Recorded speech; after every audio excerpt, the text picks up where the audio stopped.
हमारे समाज में अक्सर यही दिखाया जाता है कि जब किसी औरत पर जुल्म होता है तो वह चीख चीख कर अपना दर्द बयां करती है और बहुत से लोग उसके सपोर्ट में उतर आते हैं।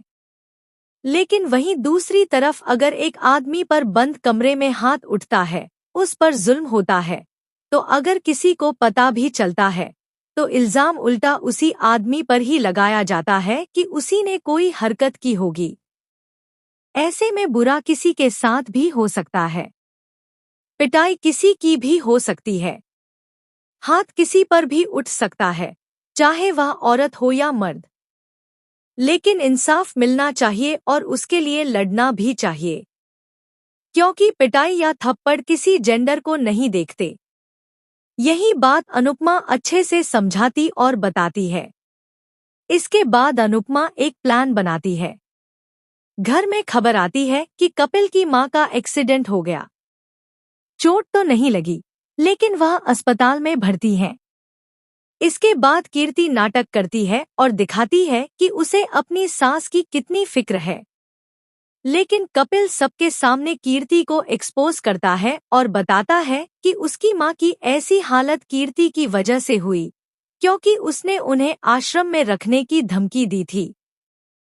इसके बाद वह सबके सामने रिक्वेस्ट करता है कि उसे बस डिवोर्स चाहिए।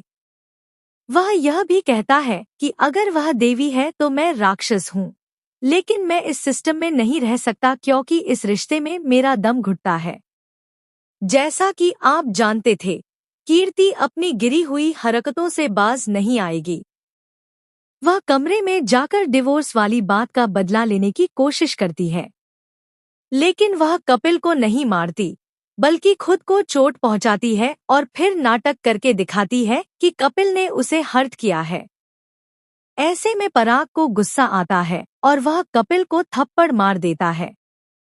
लेकिन अनुपमा उसे रोकती है और कहती है कि मैंने आप जैसी औरत अपनी जिंदगी में नहीं देखी। अगर मैं यह अपनी आंखों से नहीं देखती तो मुझे विश्वास नहीं होता। इसके बाद टीवी स्क्रीन पर फुटेज चलाई जाती है, जिसमें दिखाया जाता है कि कैसे कीर्ति खुद को चोट पहुंचा रही है और जोर जोर से हंस रही है, क्योंकि इतने समय तक वह यही दिखाती रही कि इस शादी में वही जुल्म सह रही है, वही मजबूर है, उसका दम घुट रहा है, क्योंकि कपिल और उसका परिवार उसे टॉर्चर कर रहे हैं। लेकिन असल सच यह था कि वह अब तक अपने पति को परेशान और टॉर्चर कर रही थी।